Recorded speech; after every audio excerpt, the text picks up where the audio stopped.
बीजाङ्कुरिजनना भवे बीजाङ्कुरिजनना रागाद्या क्षया मुपजता यस्य ब्रह्मार्वा विष्णुर्वा हरो जिनो वा नमस्तस्मै हरो जिनो वा नमस्तस्मै। जो विद्यादि सागर सुधी जो विद्यादि सागर सुधी गुरु हैं हितेशी शुद्धात्म में निरत नित्य हितोपदेशी। वे पाप जिस्म ऋतु में जले सयाने पूजो उन्हें सतत केवल ज्ञान पाने वंदो उन्हें सतत केवल ज्ञान पाने। बोलिए एलोरा के पहाड़ पर स्थित मूनलाइट चिंतामणि पारसनाथ भगवान की। परम उपकारी संत शिरोमणि आचार्य गुरुवर विद्यासागर जी महामुनि राज की। पूज्य मुनि श्री 108 दुर्लभ सागर जी महाराज की।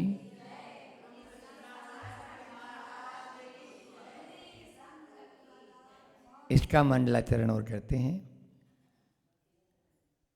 येनात्मा बुद्ध्यतात्मेव परत्वे नेवचापरम अक्षयानंत बोधाय तस्मै सिद्धात्मने नमः। पूज्यपाद स्वामी महाराज की। आचार्य पूज्यपाद स्वामी के समाधि तंत्र की बात कल से अपन ने शुरू की। कल मंडलाचरण किया था और मंडलाचरण क्यों किया जाता है 4 कारण मैंने बताए थे। शास्त्र का निर्विघ्न समापन हो, नास्तिकता का परिहार हो, पूर्वाचार्यों के प्रति विनय हो, आदर हो, सम्मान हो और अंतिम बताया था मंडल का अर्थ पापों का प्रक्षालन हो, गालन हो और पाप का प्रक्षालन हो गया तो पुण्य की प्राप्ति तो अपना आप ही होगी। हमें प्राप्त कुछ भी नहीं करना, हमारे अंदर में सब कुछ है, बस ऊपर जो आवरण है ना वो पाप रूपी आवरण है, कर्मों का आवरण है, बस उसको हटाना है तो अपना आप ही भीतर से वह सब कुछ प्रकट हो जाएगा। इस प्रकार से कल हमने कृति और कृतिकार के बारे में बताया था कि समाधि तंत्र कब लिखा, कब यानी क्या हुआ और उसका अर्थ क्या है और आचार्य पूज्यपाद स्वामी उनका नाम आदि भी आपको सब बताए। आचार्य गुरुदेव ने जो पद्यानुवाद किया उन पद्यानुवाद को भी अपन ने लिया था। आज अपन अपनी बात करें आचार्य पूज्यपाद स्वामी से, उससे पहले एक बात याद रख लेना। अध्यात्म के इस ग्रंथ राज को हम पढ़ रहे हैं या इसका निचोड़ पाना चाहते हैं, अपने आत्मा में डूबना चाहते हैं तो एक बात को विशेष ध्यान रखो कि खुद से बहस करोगे। संत कहते हैं खुद से बहस करोगे तो सारे सवालों के जवाब मिल जाएंगे और दूसरों से बहस करोगे तो बहुत सारे सवाल खड़े हो जाएंगे। बस ये अध्यात्म का निचोड़ है। हम खुद से बहस करें, दूसरों से बहस करेंगे तो और सवाल खड़े हो जाएंगे और अपने आप से बहस करेंगे तो सारे सवालों के जवाब मिल जाते हैं।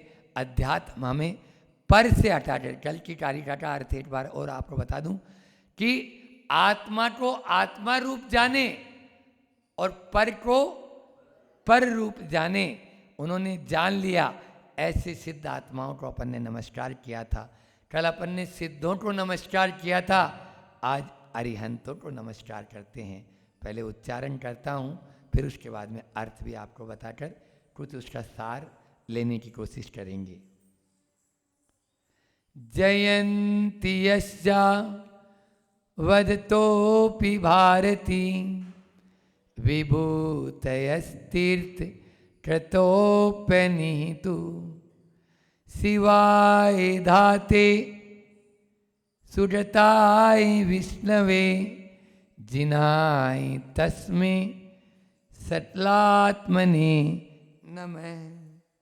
ऐसे सटल आत्मा, सटल स यानी सहित, कल यानी शरीर, सटल यानी शरीर सहित। दो तरह की आत्मा होती है, एक होते हैं सटल आत्मा और दूसरे होते हैं निटल आत्मा। एक होते हैं अरियंत परमेष्टि और दूसरे होते हैं सिद्ध परमेष्टि। एक शरीर सहित और दूसरे शरीर रहित। यहाँ पर जो चर्चा चल रही है वो तस्मै सटलात्मने नमः, उन सटल आत्मा, उन अरिहंत भगवान को नमस्कार हो जो कैसे हैं।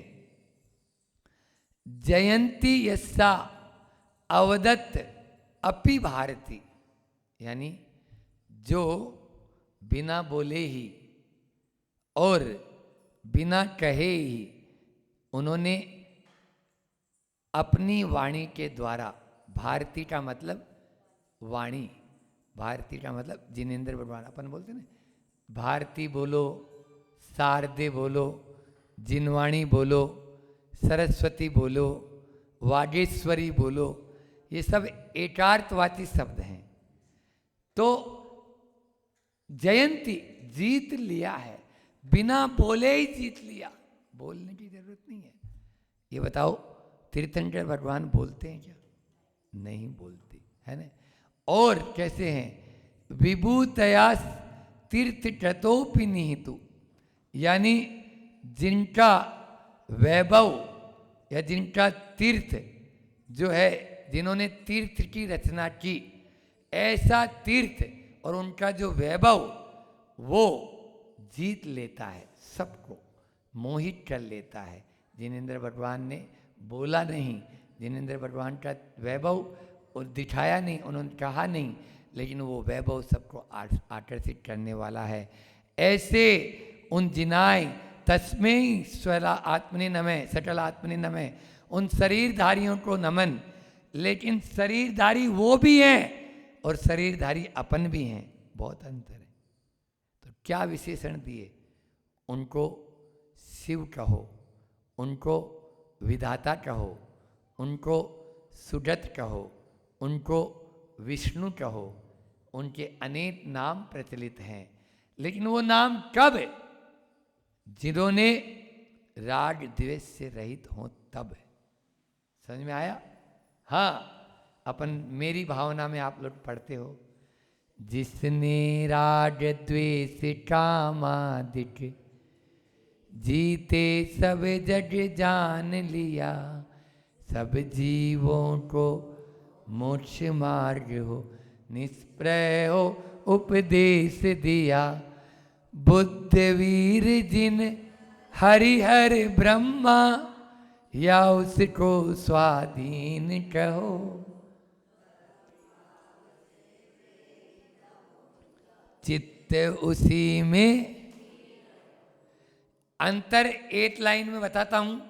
जिसने राग द्वेष कामादिक जीते, ठीक है, और अपन सब क्या है? जिसमें राग द्वेष कामादिक जीते, उन्होंने जीते और अपने जीते। समझ में आ रहा है? और वो उससे जिसने और जिसमें अंतर है। जिसने राग द्वेष कामादिक जीते और जिसमें राग द्वेष कामादिक जीते, तो इसलिए दोनों में बहुत अंतर है। उनको ब्रह्मा कहो, उनको विष्णु कहो, उनको महेश कहो, उनको हरिहर कहो, उनको जिन कहो, उनको विधाता कहो, उनको गणेश कहो, और उनको शंकर कहो, उनको सुगत कहो, कुछ भी नाम दे दो, नाम से कोई प्रयोजन नहीं। एक बात ध्यान रख लेना, अरिहंत कोई भगवान का नाम नहीं है, सिद्ध कोई भगवान का नाम नहीं है, ये गुणों का नाम है। समझ में आ रहा है? ये गुणों का है। इसलिए अर्यंत, सिद्ध, आचार्य, उपाध्याय और साधु, ये क्या है? हाँ नहीं, ये व्यक्ति नहीं है, व्यक्तित्व है। जैन धर्म में किसी व्यक्ति को नमस्कार नहीं किया जाता है।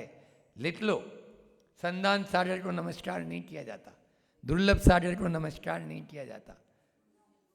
व्यक्ति को नमस्कार नहीं, उनमें वो गुण है। आप साधु को नमस्कार कर रहे हैं, वहां पर साधु परमेष्टि है। वो समझ में आ रहा है नहीं आ रहा है? हाँ, इसलिए इस बात को दिल और दिमाग में अच्छे से बैठा लेना चाहिए। हमारे यहाँ केवली कहो, अर्यंत कहो, तीर्थंकर कहो, किसी भी जाति में हो, कहीं पे भी हो, लेकिन वो तभी नमस्कार के योग्य हैं जब राग द्वेष से रहित हैं। जिसने राग द्वेष कामादिक जीते। बस ये लाइन आपको इतनी सी याद रखनी है। ये पहली लाइन का 4 लाइन याद नहीं रखना है। हाँ, नहीं तो होता क्या है, पीछे वाला तो याद रख लेता है और वो आगे वाला भूल जाता है।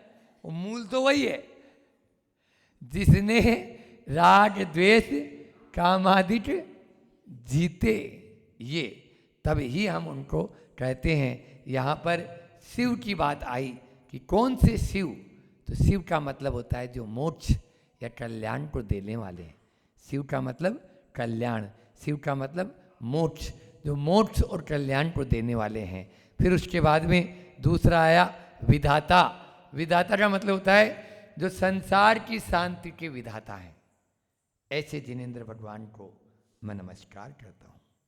फिर सुजत, सुजत का मतलब आया विशेषण ही है 4, हम तो 4 बार करते हैं और निमित्त से कल भी 4 आपको मंडलाचरण के रूप में दे दी थी और आज भी 4 बात आचार्य भगवान ने खुद ने बता दी कि भैया शरीरधारी को नमस्कार है, लेकिन किस शरीरधारी को?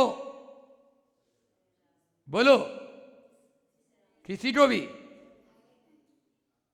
हमारे यहाँ वस्त्रधारी को तो नमस्कार है ही नहीं, शरीरधारी को भी नमस्कार नहीं है।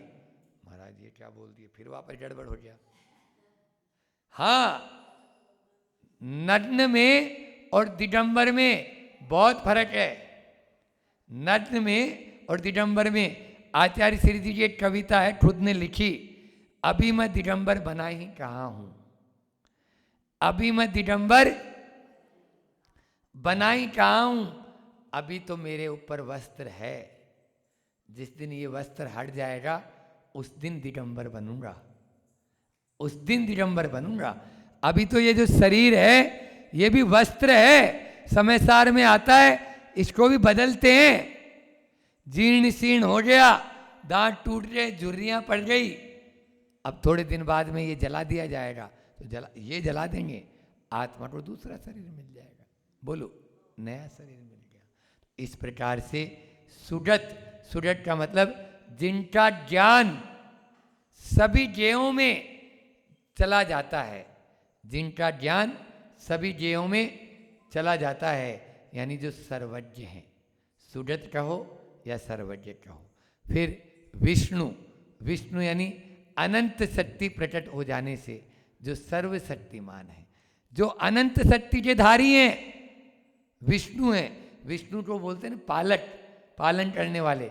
एक बात बताऊं, ब्रह्मा को बोलते हैं उत्पन्न करने वाला, विष्णु को बोलते हैं पालन करने वाला, और महेश को बोलते हैं संहार करने वाला। बंधुओं, ऐसा कोई ब्रह्मा विष्णु अपने यहाँ पर नहीं माना है, क्योंकि ये जगत, ये सृष्टि किसी के द्वारा बनाई हुई नहीं है, ये स्वयमेव बनी हुई है। ये किसी के द्वारा बनाई हुई नहीं है, ये स्वयमेव अपने आप बनी है। इच्छा द्रव्य अनादि अनिधन है। इसमें चाहे वो जीव तत्व हो, जीव द्रव्य हो, चाहे पुद्गल द्रव्य हो, चाहे धर्म अधर्म आकाश और काल, एक परमाणु अणु भी बनाने की कैपेसिटी किसी के पास नहीं है, और न कभी वो नष्ट हो सकता है। पर्याय नष्ट होती है, वो नष्ट नहीं होता। द्रव्य कभी नष्ट नहीं हो सकता, लिख लो बस। यदि ये अपने अंदर में आ जाएगा उसी दिन अध्यात्म हमारे जीवन में उतर जाएगा। आज मैंने मंडलाचरण भी चला के वही किया, भव भी जानकर जन्ना राजाद्या क्षया मुपजता यस्य ब्रह्मार्वा विष्णुर्वा। हालांकि हम जब जैनेतर मंच पे जाते हैं, बाहर में कोई प्रवचन करता हूँ, जब जब हम इस विद्यालयों में या और कोई अन्य स्थानों पर प्रवचन करते तो यही मंडलाचरण हमारा फिक्स है। क्षमा सागर जी का भी यही था। तो ये इसमें वो लोग अपना समझते हैं और हम वीतरागी, बस सब अपना अपना समझते हैं। इसमें क्या बात है? जो राग और द्वेष से रहित है वे ही हमारे लिए पूज्य हैं, तभी ही वे शरीरधारी हम उनको पूज्य मानेंगे। तो आज अपन ने यहाँ पर इस कारिका के माध्यम से ये जान लिया कि तस्मै जो है सकल आत्मने नमः, वह आया सकल आत्मा के जो है नमन करता हूँ, शरीरधारी को नमन करता हूँ। एक आचार्य श्री जी का संस्मरण याद आ रहा है कि ईश्वरी में थे आचार्य श्री जी, और आचार्य श्री जी के पास में कलकत्ता के एक वैद्य जी आते थे, और उस समय औषधि आदि के लिए, और वो ब्राह्मण थे, अद्वैतवादी थे। वो अद्वैतवादी होने से ब्रह्मा में बहुत ज़्यादा विश्वास रखते थे।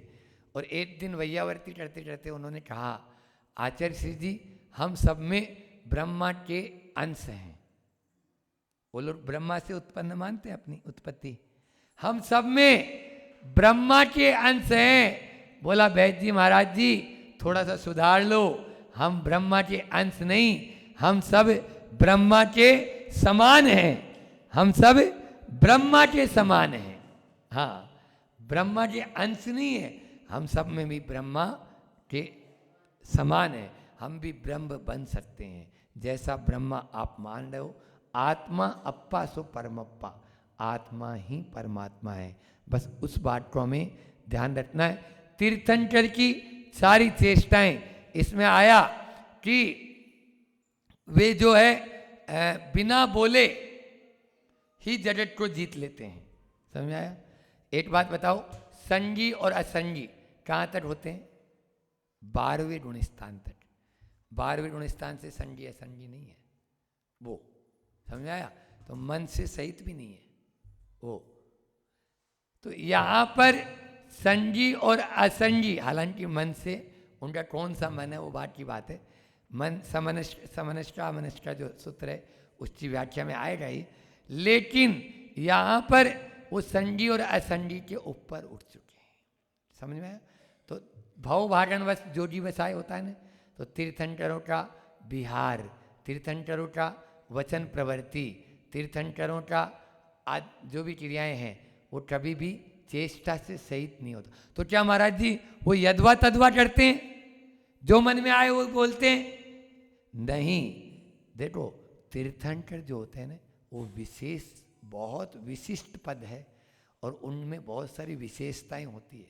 वो कोई यदवा तदवा प्रवृत्ति नहीं करते हैं और उनका विहार अपने अनुसार नहीं, जहाँ जैसा होना होता है। उनकी वाणी भी जो आपके मन में अलग प्रश्न है आपको समाधान मिल जाएगा, आपके मन में अलग प्रश्न है आपको समाधान मिल जाएगा। उनकी वाणी उसी रूप चलती है और वो कन्वर्ट हो जाती है अपने अपने अनुसार। जो चाहे त्रियंश हो, चाहे मनुष्य हो, चाहे देव हो, चाहे पशु पक्षी हो, कोई भी हो, सब अपने अपने अनुसार उसको समझ जाते हैं। इस प्रकार से उस वाणी का वो रसास्वादन करते हैं। तो यहाँ पर वह कहते हैं, आचार्य भगवंत कह रहे हैं, पूज्यपाद स्वामी कह रहे हैं, आज मैं उन अरियंत परमेष्ठी को नमस्कार करता हूँ। वैसे भी हमने जो इसकी व्याख्या की वो इस प्रकार से की कि जो हमारे भ्रम को दूर कर दे वो हो गए ब्रह्मा। जो हमारे भ्रम को दूर करे वो कौन? ब्रह्मा। और जो हमारी शंकाओं को दूर करें वो कौन? शंकर। जो शंकाओं को दूर कर दे वो शंकर, और जो विचारों को दूर कर दे, हमारे विचारों को दूर कर दे, वो विष्णु। और जो गलतियों को मिटा दे, गलतियों को हटा दे, वो है गणेश। और जो महान बना दे वो है महेश। और जो बुद्धि को निर्मल कर दें वो है बुद्ध, और जो दुर्गति से हमको बचा दे वो है दुर्गा। ये बाहर की कोई दुर्गा नहीं है, ये सब भीतर की दुर्गा है। हाँ, तो यही हमारे लिए सब है। इनको अपन उन्हीं के माध्यम से जो हमारे विचारों को दूर कर दे, बस वही है। एक और हमने किया अरिहंत, 3 शब्द आते हैं। महाराज जी बोलते हैं ना, अरिहंत, अरुहंत और अरहंत। इसका भी ध्यान रख लो। अरिहंत, अरि यानी शत्रुओं का, कर्म रूपी शत्रुओं का नाश कर दिए, अरिहंत क्या। अरुहंत, अरु यानी जड़, जिन्होंने घातिया कर्म रूपी वृक्ष की जड़ को उठाड़ कर फेंक डाला, वो है अरुहंत। और अरहंत, अरहंत यानी, अर यानी होता है पूजा, जो पूजा के योग्य है, जो पूजा के योग्य हैं, नमस्कार के योग्य हैं, वंदन के योग्य हैं, उनको कहते हैं अरहंत। अरिहंत, अरुहंत और अरहंत। एक अरिहंत की ओर हमने परिभाषा की है कि अरिहंत कब बनते हैं या अरिहंत हमें क्या कहते हैं। तो अरिहंत जो है, अरिहंत का कहता है अभाव का भाव दुख का कारण है। अरिहंत का कहता है अभाव का भाव दुख का कारण है। अरिहंत का री कहता है रिक्तता। हम अपने आप को खाली मानते हैं, खाली है नहीं, हमें बहुत कुछ मिला है भगवान से, आप ये तो देखो। लेकिन अरिहंत का री कहता है रिक्तता के भाव से जीवन में कष्ट आते हैं। अरिहंत का है कहता है कि हंस की तरह नीर क्षीर विवेकनी दृष्टि बने। और अरिहंत का तय कहता है कि तल्लीनता और तन्मयता होने पर ही हम भी अरिहंत बन सकते हैं, हम भी अरिहंत जैसे बन पाएंगे। इस प्रकार से अरिहंत के एक एक शब्द के ऊपर अपन यदि चलें तो बहुत कुछ पा सकते हैं। आज इतना ही रखते हैं, समय भी आपका हो रहा है। पद्यानुवाद जो आचार्य श्री जी ने इसका पद्यानुवाद किया है वो लेकर विराम करेंगे। सम्मानीय नीय जिनकी यह भारती है, अत्यंत तीर्थ कर संपत्ति शोभती है। धारा धाता महेश शिव सोजत नाम धारी, वंदु उन्हें जिन्हें जो जग आर्त हारी। इस जगत के आर्त यानी दुख को, कष्टों को हरने वाले हैं, ऐसे जिनेंद्र भगवान को मैं नमस्कार करता हूँ। चाहे वो किसी भी नाम के धारी हों, चाहे वो विधाता हों, चाहे महेश हों, चाहे शिव हों और चाहे सौगत हों, उन सबको मैं नमस्कार करता हूँ। हम सब भी उन जैसे राग द्वेष से रहित बने, ऐसी भावना के साथ अपनी वाणी को विराम देता हूँ। बोलिए अहिंसा परमो धर्म की। आचार्य गुरु और विद्यासागर जी महामंडराज की।